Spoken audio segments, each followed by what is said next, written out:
Қайырлы күн, тілші подкаст көрермені. Бүгін біз Ақтөбе қаласының мәслихатының төрағасы Нұржанова Анар Нұрлыбекқызын қонаққа шақырдық. Біздің әңгімеміз мәслихат жұмысы, азаматтық қоғам бағыты, кәсіпкерлікке қатысты болады, азаматтық қоғамға қатысты. Қош келдіңіз. Біздің шақыртуымызды алғаныңызға рахмет. Уақыт бөліп келгеніңізге. Данияр екеуміз кезектесіп сұраймыз сізден. Алғашқы сұрақ сол мәслихаттан бастайық. Сіз негізгі қызметіңіз жалпы Ақтөбеде сіз мәслихаттың төрағасы ретінде танымалсыз бірінші кезекте. Содан кейін кәсіпкерлік, азаматтық қоғам, жаңағы басқа да бір қоғамдық жұмыстарға қатысты сұрақтар бола береді. Мәслихат жұмысы қазір қалай, Ақтөбедегі рөлі, қалалық мәслихаттың, біздің депутаттардың жалпы Ақтөбенің жұмысын Ақтөбені жақсарта түсуде қандай бір тыңғылықты істер атқарып жатыр, содан бастайық. Енді қазіргі жұмыс жасап жатқан Ақтөбе халық мәслихатының депутаттары ол 8-ші шақырылым депутаттары. Мен неге бұны ерекше қылып айтып отырмын? 8-ші шақырылым депутаттары олар бір мандаттық округтен сайланған депутаттар.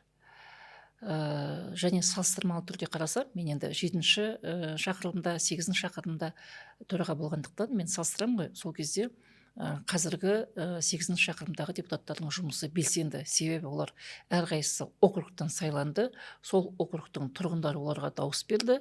Сондықтан сол округтың тұрғындарының сұрақтары бойынша, сол округты толғандыратын мәселелер бойынша өздерінің әрқайсысының сайлауалды бағдарламалары бар.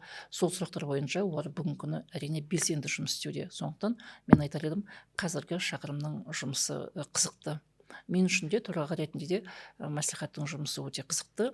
Себебі ол дамып жатырған қоғамда, өмірде ол күнбе-күн мәселелер туындайды. Бір мәселе шешілсе, оның артында тағы да мәселелер болады. Себебі ел өсіп жатыр, халық өсіп жатыр деген сияқты. Сондықтан жалпы мәслихаттың жұмысы ол үлкен жауапкершілігі бар жұмыс.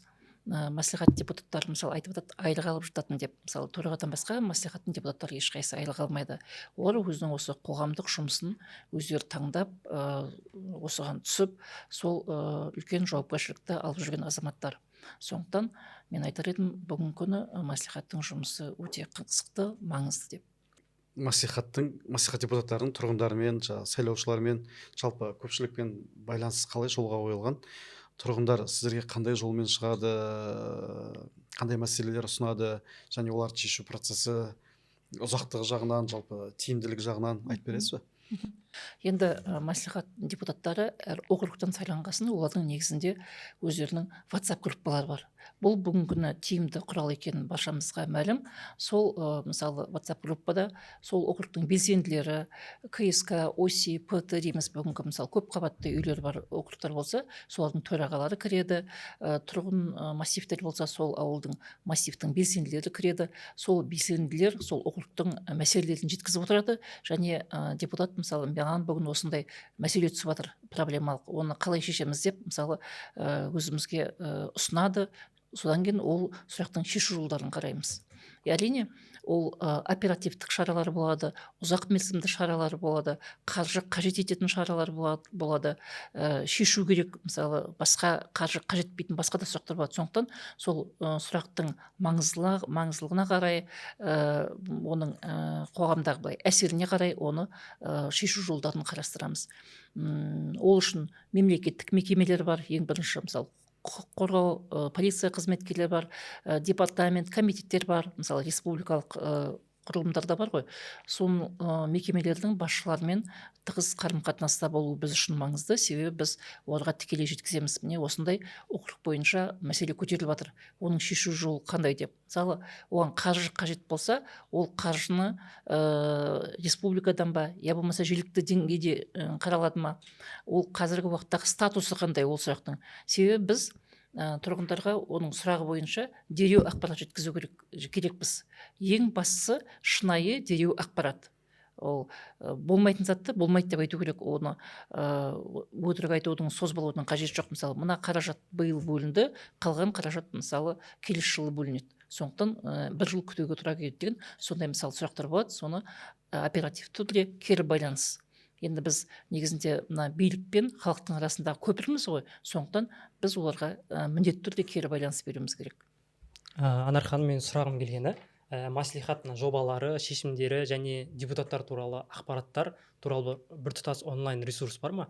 Және мысалы тұрғындардың өзінің округінің депутаты жайлы ақпаратты біле ала ма? Қаншалықты? Данияр, өте жақсы сұрақ.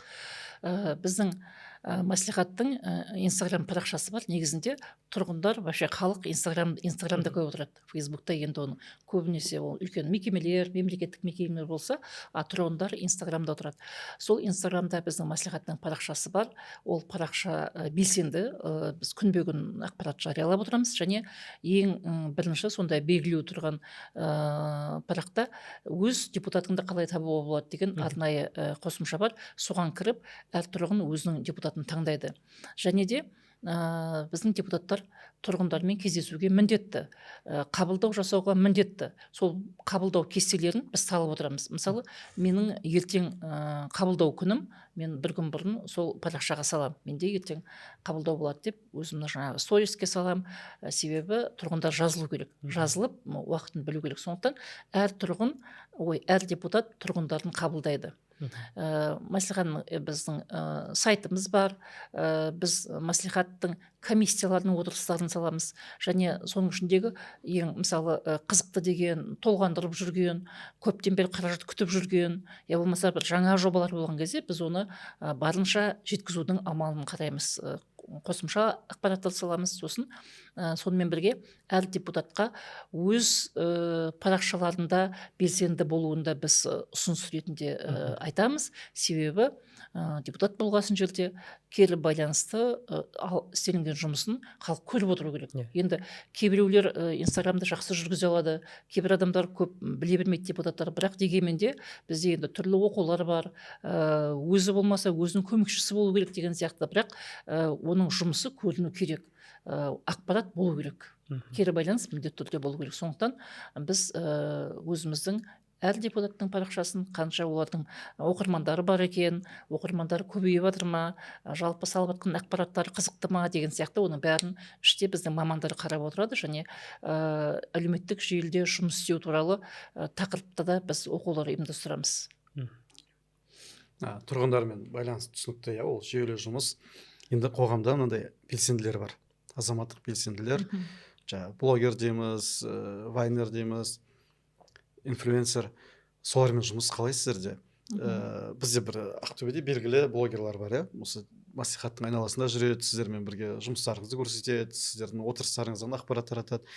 Ал енді өңірлерде Шалқар болсын, Ырғызда бір белсенді азаматтар жеке адамның емес, жалпы қоғамның проблемасын шешу үшін сіздерге хабарласып жатады ғой. Сіз енді қала бойынша, қаланың айналасындағы ауыл округтерде тек, қала маңындағы ауылдар. Солармен жұмыс қалай сіздерде, азаматтық белсенділермен? Енді азаматтық белсенділердің жұмысының ол маңызы, мен зор деп айтамын, рөлі. Себебі ол көңіл аударуды сұрайды. Міне мынандай мәселе бар. Оған қазір көңіл аударылмаса, ол шешілмесе, оның ар жағы басқа бір мәселеге әкеліп туындауы мүмкін. Оны ешкім еліккеннен жазбайды ғой, былай қарасаңыз.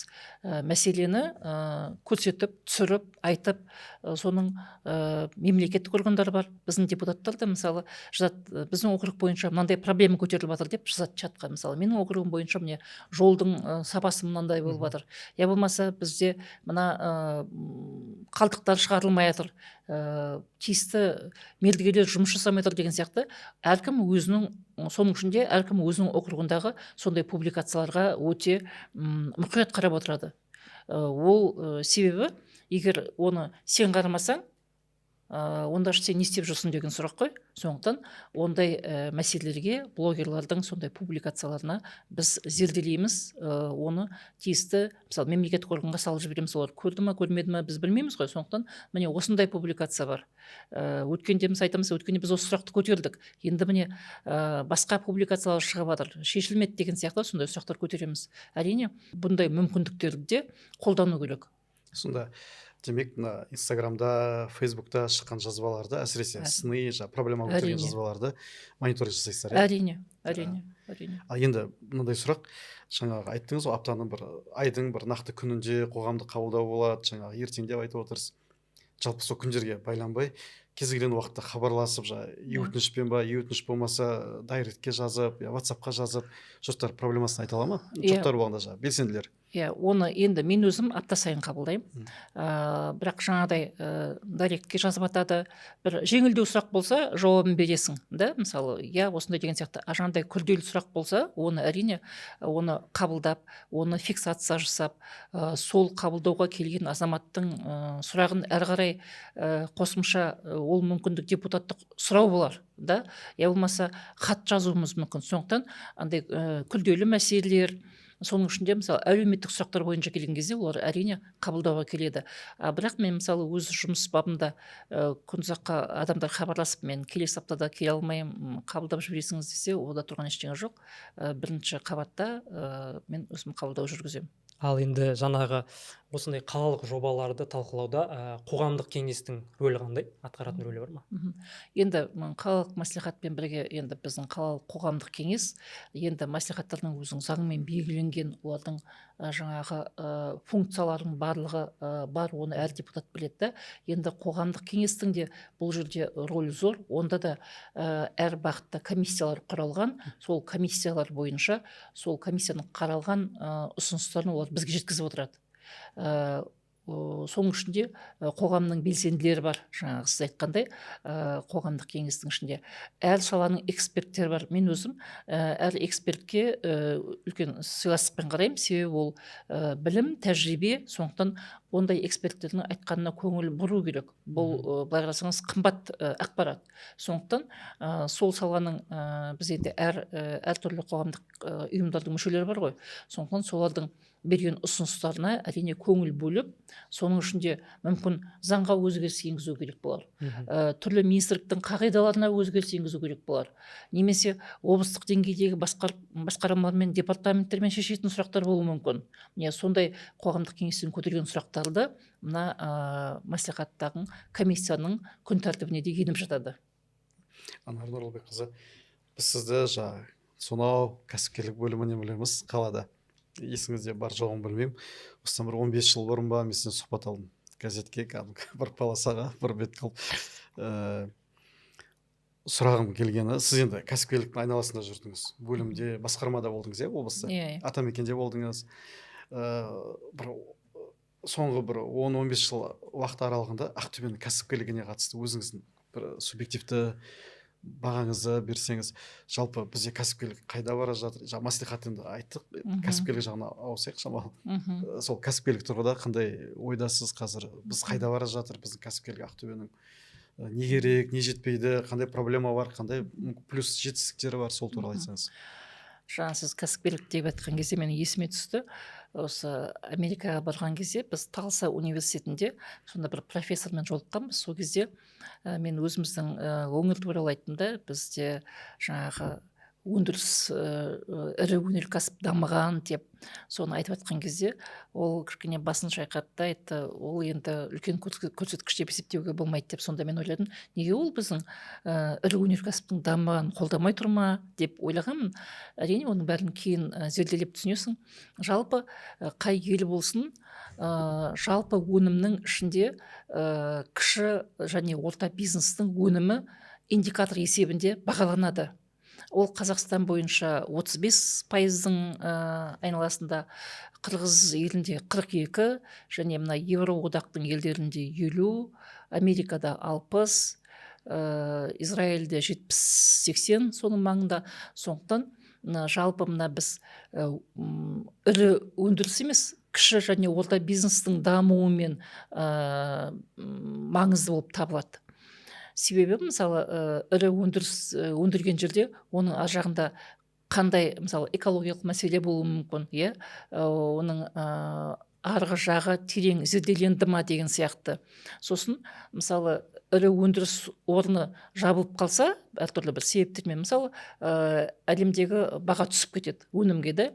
Сондай кезде зауыт тоқтап қалса, халық немен айналысады деген сияқты. Моноқалалардың мәселесі сол ғой. Егер моно ішіндегі үлкен өндіріс орны жабылып қалса, халық немен күн көреді деген сияқты. Сондықтан мен кіші және орта бизнестің сол кезде маңыздылығын тағы да өзіме түсіндім. Және кәсіпкерлік дамыту туралы айтатын болсақ, ол біз кәсіпкерліктің қолдау инструменттері барлық кәсіпкер бірдей емес. Оның ішінде мысалы жастар кәсіпкерлігі бар, ауыл кәсіпкерлігі бар, әйелдер кәсіпкерлігі бар, әлеуметтік кәсіпкерлік бар, инновациялық кәсіпкерлік бар. Сол әр сегменттің өз құралдары болады. Әр сегменттің өз құралдарын пайдалана білген кезде ол сектор дамиды. Жалпы кіші және орта бизнеске бір құрал деп айтуға болмайды. Сонымен бірге мына инфрақұрылым, кәсіпкерлікті дамытудың инфрақұрылымы. Бір мысалы жаңадай коворкингтерді шетелде де көрген кезде ойлайтынбыз, бізде қашан осындай коворкинг болады деп. Бүгінгі күні қарасаңыздар, қалада мемлекеттік және жеке коворкинг орталықтары бар. Ол да мысалы бизнестің даму құралдарының бірі. Сонымен бірге бізде дамыған бүгінгі күні құралдар субсидия төлеу, кепілдік беру, оқу мүмкіндіктері, шетелде оқу мүмкіндіктері, импортқа шығару мүмкіндіктері, ауыл шаруашылық өнімін өңдеу, қандай керемет құралдар бар да. Осының барлығы біздің тәуелсіз еліміздің жетістігі. Себебі біз шетелде презентация жасаған кезде қараймыз, біздің еліміздің мүмкіндіктері әлде қайда зор. Көршілес елдермен салыстырған кезде әлде қайда зор. Сондықтан мен әрдайым айтам, бұл мүмкіндіктерді қолдану керек. Айтады ғой, түріктер айтады, қазақтар сіздер ақшаның үстінде жүрген адамдарсыңдар ғой деп. Үлкен мүмкіндіктер бар. Мысалы, қанша түріктер біздің елімізде бизнес жасап жүрді. Сондықтан мен ойлаймын, осы мүмкіндіктерді бізде білуіміз керек, инфрақұрылымы жұмыс істеу керек, тиісті мемлекеттік мекемелер жұмыс істеу керек, озық тәжірибені зерделеу керек. Қарым-қатынас елдер, қалалар, мемлекеттер болу керек. Не үшін бізде мысалы түрлі қол қойылатын меморандумдар бар, жаңа келісім бар, оның барлығы халықаралық даму бойынша. Сонда мысалы мүмкіндікті неге пайдаланбасқа деген. Инвестиция тарту, өнімді шетелге шығару, соның барлығын бүгінгі күні мемлекет мүмкіндіктер беріп отыр. Оны айту керек. Сіз жаңа кәсіпкерлік бөлімі басқармасы атамекен палатасында боласыз. Бизнестің проблемасын ішінен білесіз. Енді қазір бергі жаққа шықтыңыз ғой, мәслихат жағына. Олардан қандай сұраным түседі, олардан қандай запрос түседі, қандай проблемалар көтереді. Мәслихат пен бизнесте бір жұмыс жасайды ғой. Енді мәслихаттың қабылдаған шешімдерінің бірі мына бөлшек сауда салығы болды. Ол бұрын бізде 4% болған, соны төмендету бойынша. Оны 4%-да қалдыруға мүмкін болды, 3%-ға шейін түсіруге мүмкіндік болды, 2%-ға шейін, 2,5%-ға шейін түрлі мүмкіндіктер қарастыру керек болды. Сонда біз мына мәслихаттағы депутаттар бар, атамекенмен кездесе отыра, атамекеннің ұсынысын ескере отыра, салықтың түсімін зерделей отыра, экономистермен келісе отыра, 2%-ға шейін түсірдік мәслихаттың шешімімен. Ол кәсіпкерлерге деген үлкен мүмкіндік. Сондықтан соның бір эффектісін біз көруіміз керек. Ол көлеңкеліктен шығу керек, кәсіпкерлер салығын төлеу керек. Мысалы, жұмыс орны ашса, оның айлығын жаңағыдай көлеңкелік емес, ресми түрде төлеу керек. Оның зейнеткерлік қорына, сақтандыру қорына барлық төлемдер жасалу керек. Себебі сен жұмыс орны ашып отырсың, саған мемлекет қолдау көрсетіп отыр. Ана жұмыс істеп отқан азаматтың болашағына жаңағыдай зиян келтіруге болмайды. Сондықтан кәсіпкерлер өз тарапынан жауапкершілік таныту керек деп ойлаймын. Сізге көмек көрсетеді, сіз жауапты болыңыз. Соның ішінде мына айлық мәселесі, мысалы көреміз, төменгі айлық төлейді, ең төменгі айлықты, қалғанын былай қолма-қол төлейтіндер бар.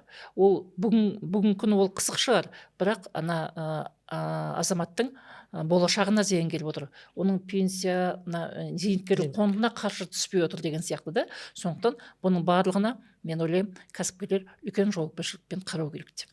Жаңа бір сөзіңізде айтып қалдыңыз ғой, Америкада деп. Сол шетелдік білім бағдарламасы туралы тәжірибеңізді айтып берсеңіз, және сұрағым келгені, сол шетелдік бағдарламалардың түлектерімен және сол сарапшылармен қазіргі жұмысыңызда бірге жұмыс атқарасыз ба? тәжірибесімен? Енді мен ең бірінші 2008 жылы Германияда оқыдым. Ол Германияда ол кезде мен кәсіпкерлік бөлімінің басшысы болдым. Сосын сондай хабарлама келді. Алтай мына экономика министрлігі Алтай оқытулар өткізеді жергілікті осы Ақтөбе қаласында. Содан кейін оқып шыққандарды Германияға оқуға іріктеу болады деп. Ол кәсіпкерлерге қатысты болды. Бірақ мен мемлекеттік қызметші болсам да маған қызықты болды да, сол Алтай, мен күнде әкімдіктен шығамда ана Алтынсарин көшесіндегі Жұбанов университеті бар, сонда барып Алтай бойы оқитынмын кешкі кезде. Сол бітіргеннен кейін Астанаға іріктеуге бардым. Сонда жаңағы Германияның эксперттеріне мен түсіндіре білдім, жеткізе білдім. Жақсы кәсіпкерлер таңдайды екенсіңіз, бірақ мен кәсіпкерлік саласының басшысы болғандықтан менен ол оқудан көбірек пайда болады, өңірге көбірек ақпарат әкеле аламын деген сияқты, соны мен оларға дәлелдей білдім. Соны мені қабылдады. Сол менің ең бірінші тәжірибе жинақтауым болды. Өте мықты оқу болды. Біз сол кездегі, мысалы қазіргі кездегі бизнестегі оқуларды сол кезде 2008 жылы оқытқан бізге. Сосын он жақтағы барлық инфрақұрылымдарды біз араладық Германияда кәсіпкерлерге қандай жағдай жасалған деп. Сосын мен барлық жерде сұрақ қойып жүрдім да, осы мемлекет сізге көмектесіп жатыр ма деп кез келген кәсіпкерлерге сұраймын да. Сонда мен көмектесіп жатырған жоқ деген бірде бір адамды естіген жоқпын да. Тек бір аудармашы айтты, білмеймін, көмектесіп жатқан шығар деп. Сөйтсем ол бір ай бұрын келген екен, репатриант екен да. Жалпы көмектеседі, әрине мемлекет тарапынан көмектеседі деп нақты айтқан кезде сол маған үлкен ой қалдырды. Барлық адам, мен кездескен кәсіпкер болсын, басшы болсын, әрине көмектеседі деген. Себебі мемлекет кәсіпкерлікке көмектессе, кәсіпкерлік мемлекеттің дамуына зор әсер етеді. Ол мемлекеттікке де пайдалы, кәсіпкерге де пайдалы деп сол кезде бізге нақтылап жіктелеп айтты. Сол мысалы ең бірінші оқу бастаған кезде сол маңызды болды. Және сол кезде оқыған группа осы күнге шейін мен хабардамыз. Әр жыл сайын сол хабарласып тұрамыз. Пікір алмасып кейде. Иә, сол кезде Берлинде үлкен конференция болды. Конференцияға мына Орта Азия елдері және Қазақстан делегациялары қатысты, президент Бақыт Сұлтанов қатысты. Сол кезде менің тағы да бір таңғалған жерім болды. Ең бірінші баяндамашы енді Германияның инвестор сөйлетті, айтты, біздің Ортақ Азия және Қазақстан еліне инвестиция әкелуіміздің бір кедергілерінің бірі ол жемқорлық деді. Ең бірінші андай үлкен форумда сондай темадан бастаған маған бір ыңғайсыз көрінді. Айтты, осылай жемқорлық, біз мысалы инвестор болып барған кезде бізге нақты осындай айтады деген сияқты. Және сол Тәжікстан елінің сол министрі шығып айтты, егер біздің елге келетін инвестор болса, мен өзім басынан аяғына шейін жүрем, ешқандай ондай факт болмайды деп кәдімгі мінбеге шығып солай айтты да. Сондай үлкен тақырыптарда инвесторлардың талаптары, олардың инвестиция тартудағы оларға қандай мүмкіндік жасалу керек, мысалы қауіпсіздік, салық жағы, электроэнергия, газдың бағалары, оларға инфрақұрылым, біз мысалы шекаралас өңірміз ғой, шекаралас өңірлер қызықты оларға, сондай барлық зерделеп бізге түсінікті қылып жеткізді. Сол кезде мен сол форумнан да үлкен әсер алдым. Қалада қазір небір франшизалар көбейді, бренд атаулары бар. Енді жарнама болып кетер, бірақ сонда да айта берсеңіз, Ақтөбеде кімдерді, қандай фирмалық атауларды, брендтерді үлгі қыласыз? Ақтөбеге салмақ беріп тұрған, осылар бізде болғанның өзі Ақтөбенің дамығанын көрсетіп тұр деп мақтанышпен айта аласыз? Енді бұл жерде мен айта беріңіз, атаулардың, адамдардың атын айта беріңіз. Асхат Айтжановтың беті, ол да мен оқып келгеннен кейін келесі жылы мен өзім Германияға іріктеу болатын кезде кәсіпкерлер жинадым да, осындай оқу болады, барыңдар, ақпарат бердім, іріктеуге дайындадым. Соның бірі, қатысқандардың бірі Асхат Айтжанов болатын. Дастан компаниясы, ол Асхат Абдрахманұлының әр салған объектісі бренд болып табады. Онда ең бірінші сапа, мысалда қызметтің сапасы өте жоғары. Сондықтан ол көп уақыттан бері осы кәсіпкерліктің осы өңірлік кеңестің төрағасы, өте білікті азамат. Сондықтан мен ойлаймын, ол кісінің мына бизнестегі жолы, тәуелсіз еліміздің құрылғанынан бастап бизнестегі жолы, ол әркімге үлкен үлгі болатын азамат деп. Сондай-ақ мен Каспранты айтам, Шамиль Гайнанұлы. Ол кісін де Германиядан басқа бағдарлама бойынша, онда құрылыс компанияларын жібердік. Соған да мен кезінде көмектескенмін. Ол кісінің де әр салған үйі, мысалы, оның салған үйлері бойынша, мысалы, шағымдар болмайды деп айтуға болады. Мысалы, басқа тұрғын үй комплекстері бойынша шағымдар болып жатады. Ол кісі өте жақсы бизнес процестері ұйымдастырылған.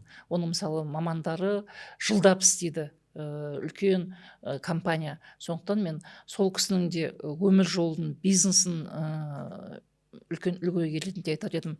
Әрине, Гүлшат ханымды айтам. Гүлшат Қабылбековна Масалимова.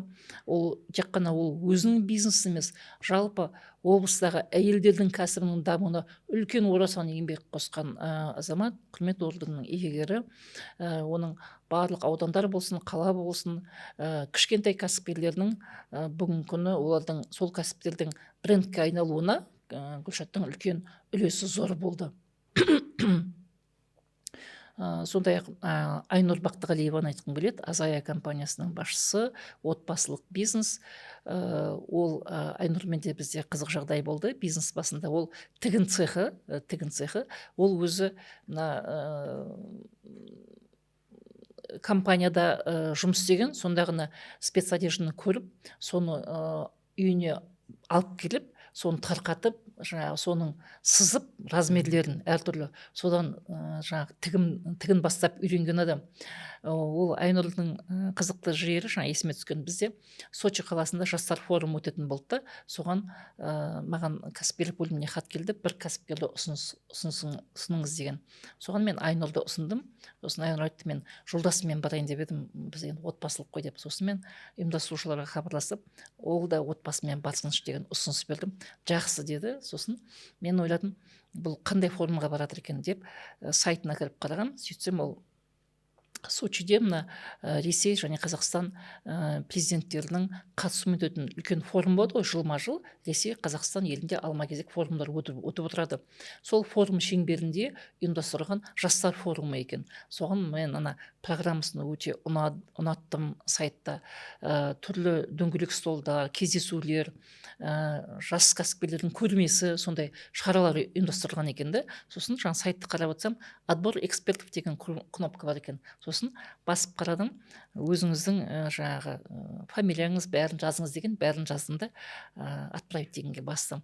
И содан келесі күні звондады Сочиден, сіз тапсырыс берген екенсіңіз бізге, біз Ресей елінің эксперттерін іздеп жатырмыз, Ресей жағынан. Бірақ сіздің кандидатураңызды біз өзіміздің партнерларымызға бердік деді. Жақсы дегем. Сосын келесі күні маған хабарласты министрліктен, сол Сочиге біздің партнерларымыз сізді эксперт ретінде шақырып жатыр, соған бара аласыңыз ба деген сияқты. Әрине мен барам деп, сол Айнұр азамат жолдасы, мен сол барып үлкен жастар форумына қатысып, сонан көп біз практика әкелдік. Бұны айтып отқан себебім, әр қай сала болсын, мүмкіндіктер өте зор. Қай сала болсын, ол кәсіпкерлік болсын, мемлекеттік қызмет болсын. Мен ылғи жастарға айтамын, соның ішінде сіз бір қадам жасасаңыз, сізге де бір қадам жасайды. Ол мүмкіндік деген бүгінгі күні шексіз. Бір есіктің артынан бір есік ашыла береді, қай сала болса да. Бұрын айтады ғой, бес адаммен бір адам табу үшін 5 адам керек болады сізге деп. Бүгінгі күні бір адамның өзі жеткілікті. Кез келген жерге, кез келген адамға сен шыға аласың. Бүгінгі күні үлкен шексіз мүмкіндіктер бар. Сондықтан мен ойлаймын, осындай кәсіпкерлер бүгінгі күні біздің қоғамымызда, кәсіпте үлкен өздерінің аттарын үлкен әріппен, алтын әріппен жазып жатқан кәсіпкерлер деп айтсам артық болмайды. Жастар жағынан не айтасыз? Жас кәсіпкерлер толқыны пайда болып жатыр ғой. Манты, Атжанат дейді, кім бар? Самал кекс, апорт, кімдер бар? Романтик. Қарайсыз ба, сыртынан қадағалап, қызығып, сүйсініп, жалпы нарықты көріп отырасыз ғой. Аха. Мен айтар едім, жас кәсіпкерліктің дамуының бумы бар деп, үлкен да. Әр бағытта дамып жатыр. Әр бағытта. Оның ішінде франшиза да бар, оның ішінде өндіріс те бар, оның ішінде мына қызмет саласының түр-түрі бар. Бұның барлығы әрине қуантады, және мен ойлаймын, бұның барлығының дамуының бірден бір себебі ол біздің жастардың тәуекелге баруы. Риск дейміз ғой. Вообще, жалпы жастар тәуекелге дайын тұрады. Олар қорықпайды. Қорқыныш жоқ. Мен және де ойлаймын, біздің мына кеңес кезінде бізде мына кодексте бір бап болды. Мысалы, сатып алып қайта сату, көтерме сатып алу ғой. Мысалы, бір жерден алып екіншіге сатсаң, ол әкімшілік емес, ол қылмыстық кодексте болды. Қылмыстық кодекс болды. Және ол кезде мен Москвада оқып жатқанмын. Сол кезде мына гастроном Елисеевский деген болды. Сол гастроном Елисеевский сол гастрономның директорына ату жазасын бұйырды. Сонда біз студентпіз, соны біз естідік. Мен ойлаймын, мына жас үлкен адамдардың санасында сондай сол кезден бір қалыптасып қалған, мысалы, кәсіпкерлік, сатып алу деген ұят, қорқыныш деген сияқты, қылмыс деген сияқты. Мына жаңа буында ондай жоқ, ол тәуекелге барады. Мына жастардың енді бұл кәсіпкерлік жағы, ал жергілікті өзін-өзі басқару ісіне қатысты, немесе саяси аренадағы жастар туралы не айтасыз? Жалпы қаладағы айтайықшы. Жаңа мысалы жас проджект дегенде сол жастардың потенциалын пайдалануға арналған бағыт қой. Өте жас проджект деген ол өте жақсы бағыт негізінде. Жаңа саяси жаққа келетін болсақ, жастардың ішінде саясатқа көңіл бөлетіні, қоғамның мәселелері толғандыратыны жастардың мені өзімді қуантады. Себебі біз депутаттық қызметте де жастардың сол потенциалын өзіміздің қызметімізде пайдаланғымыз келеді. Мысалы, бір кездесулер, шаралар ұйымдастыратын кезде бір идеялармен жастар ерекшеленіп жатады.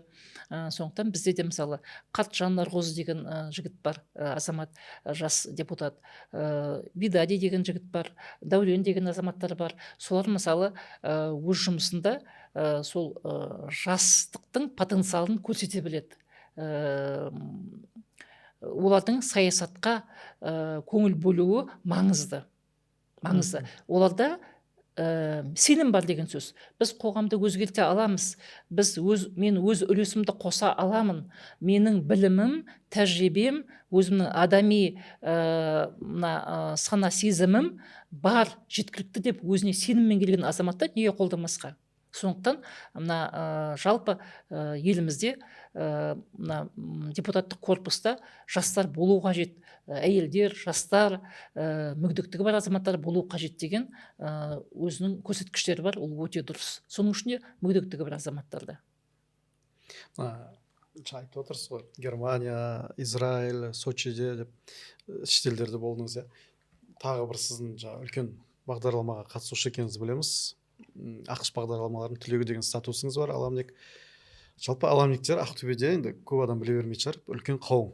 Қаншадан барын білмеймін, бірақ чатта енді 30-40 адам отыр, чаттан көргенім. Сіз соның ішінде бір көшбасшылардың бірісіз. Ақтөбедегі белсенді түлектердің бірісіз.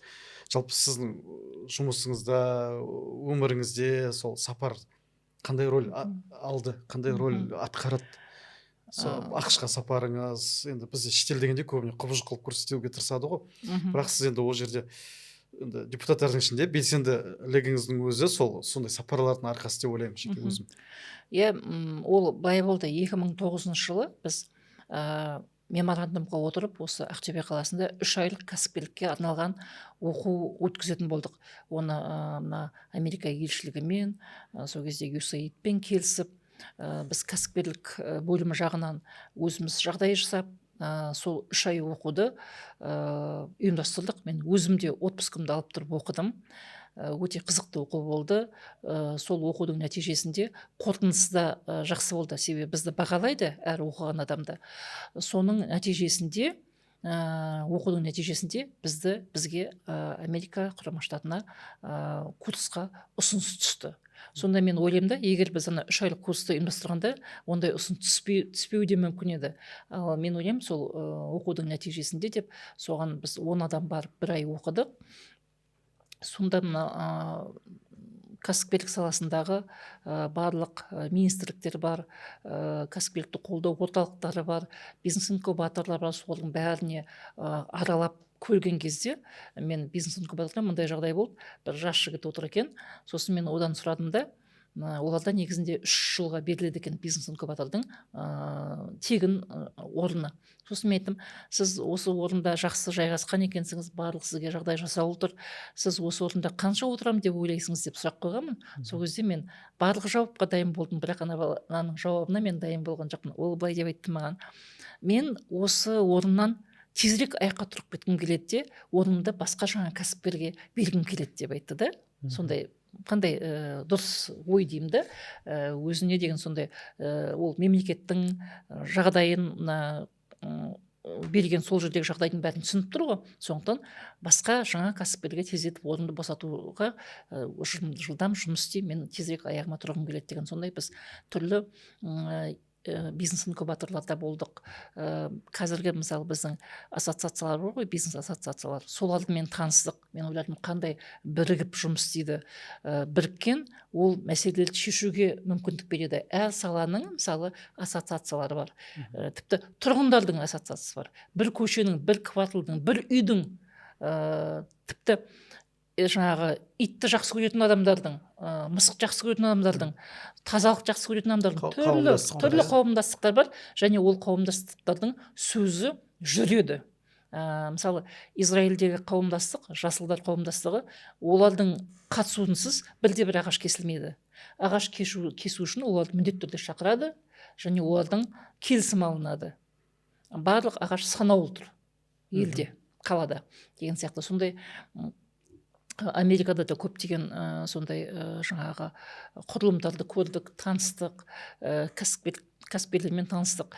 Және мен көргенім кәсіпкерлер, олар жаңағы мен айтамын ғой, жемқорлық бар ма деп, олар айтады, жемқорлық ол неге болу керек деген сияқты.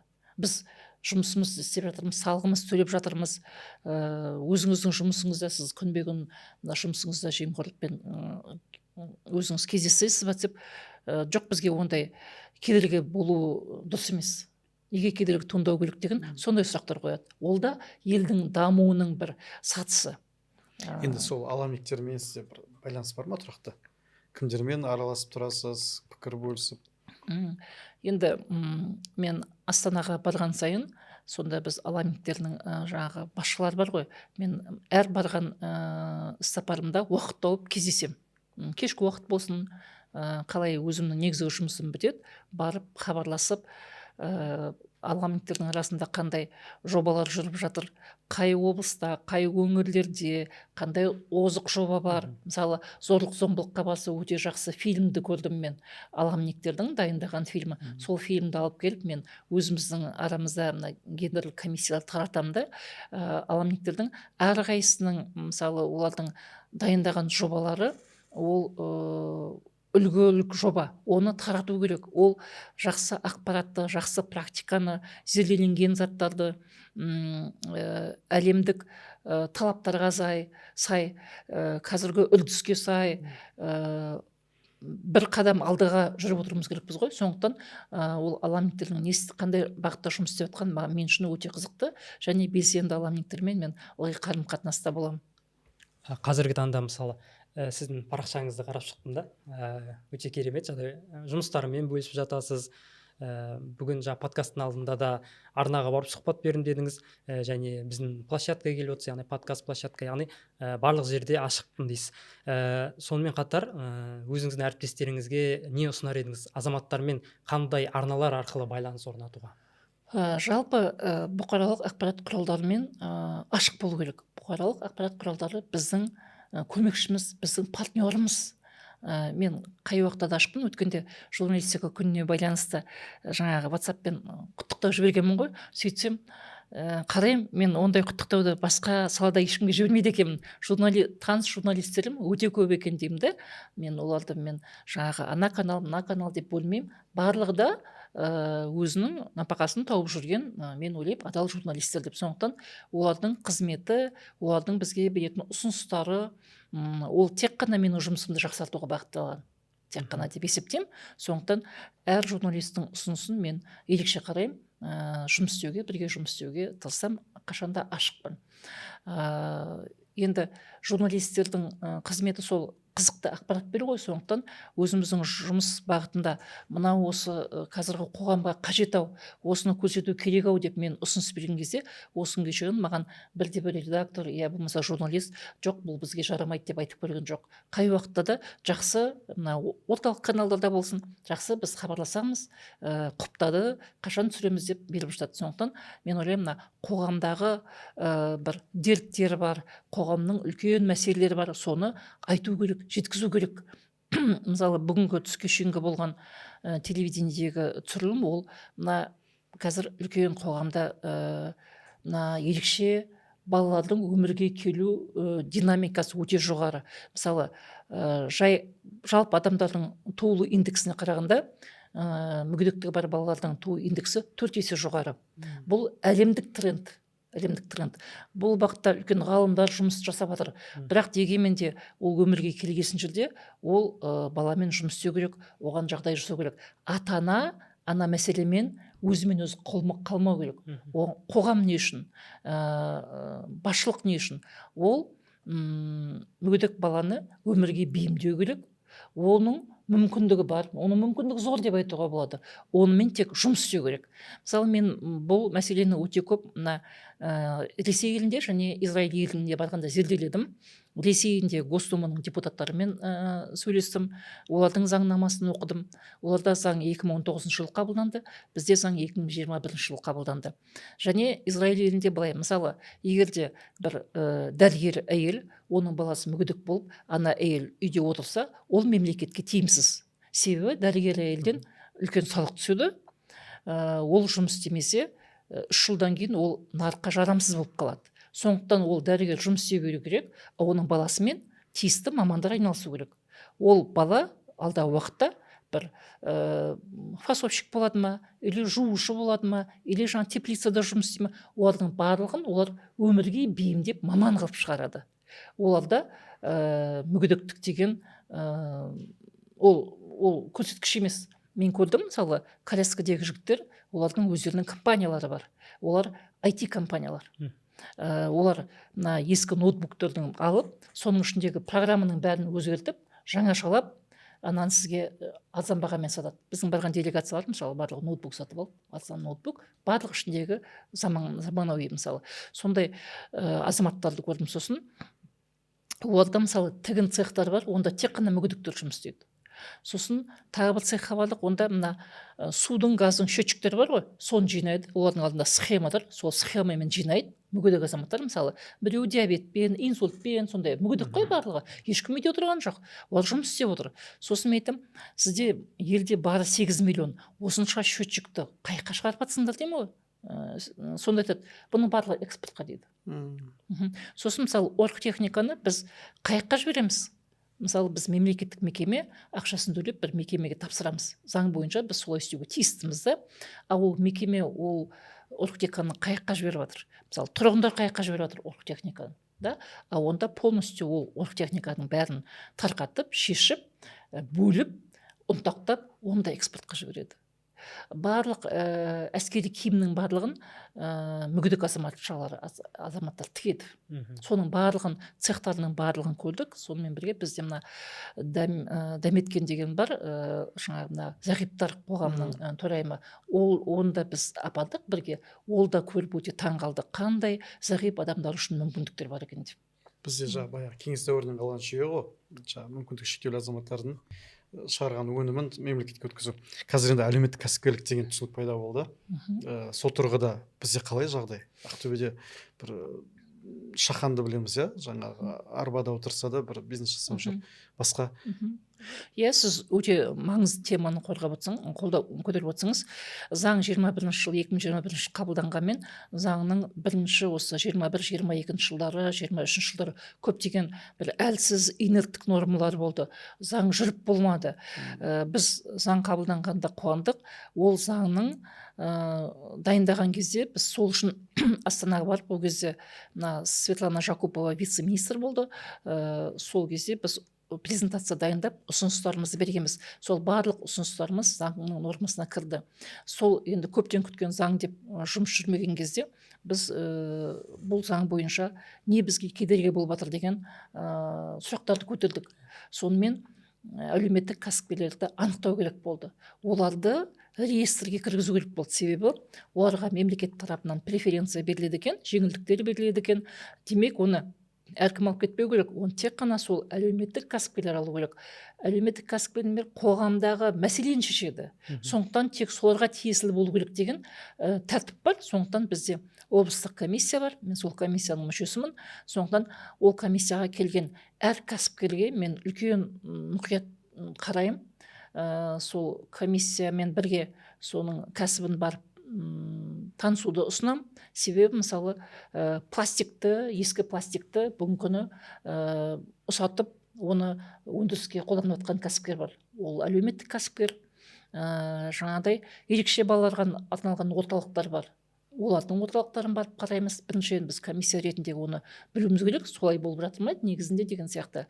Бірақ өкінішке орай реестрге кіргісі келетін ондай әлеуметтік кәсіпкер болмаса да соған жеңілдетілген несиені алып кіргісі келетіндер де болады. Ондай да жоқ емес. Ол әлеуметтік кәсіпкер мемлекет тарапынан грантқа ие болады. Ол грант 5 миллионға дейін. Биыл облыстық бюджеттен 100 миллион қаралған. Демек, жылдың аяғында сол 4-ші кварталында бар конкурс болған кезде бізде әлеуметтік кәсіпкерлер сол грантқа ие болады.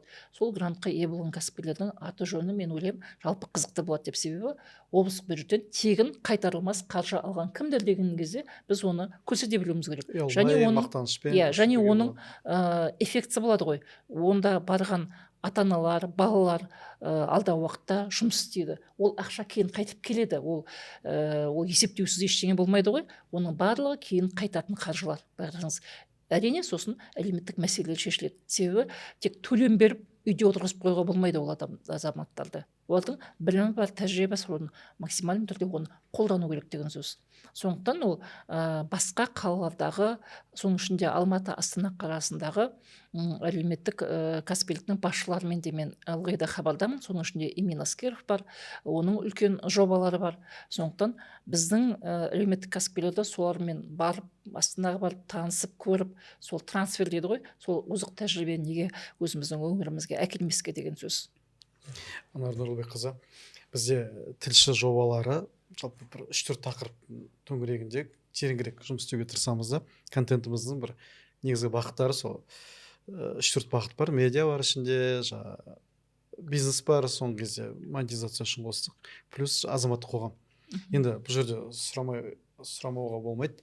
Ақтөбе облысының азаматтық қоғамына қатысты біз өткенде бөлек репортажда түсірдік. Салыстырмалы түрде Ақтаумен салыстырғанда, Атыраумен, Орал, Қостанаймен салыстырғанда, енді мен жеке субъективті пікірімде шығар, бірақ біз дәлелдеп бердік, Ақтөбеде азаматтық қоғам әлі де кенжелеп келе жатыр. Сіз енді маслихаттарда жүрсіз, бизнесті білесіз, кәсіпкерлік, оқу, жаңағы елшіліктермен жақсы жұмыс істейсіз. Азаматтық қоғам енді сізге жақын сала деп ойлаймын, жақын бағыт деп ойлаймын. Осы тұрғыда сіздің пікіріңізді білгім келеді. Біздің азаматтық қоғамға не жетпейді, қалай жүруіміз керек, сіздің ойыңыз өзіңіздің. Өйткені сіз енді таныс тақырып емес, бейтаныс емес сізге ол, сіз арасында жүрсіз онда. Жалпы маған қоңырау шалған, я болмаса қабылдауыма келген әр азаматқа мен үлкен бір жауапкершілікпен қараймын. Себебі ол бір үмітпен келді, бір сенім артып келді. Қайткенде сол азаматтың сұрағының шешілу мүмкіндігі, ол негізінде ең бірінші ол өзінің сол сұрағына дұрыс ақпарат алу керек. Ол шешілу мүмкіндігі қандай? Ол үшін кіммен хабарласу керек? Не істеу керек? Ол қолжетімді ма?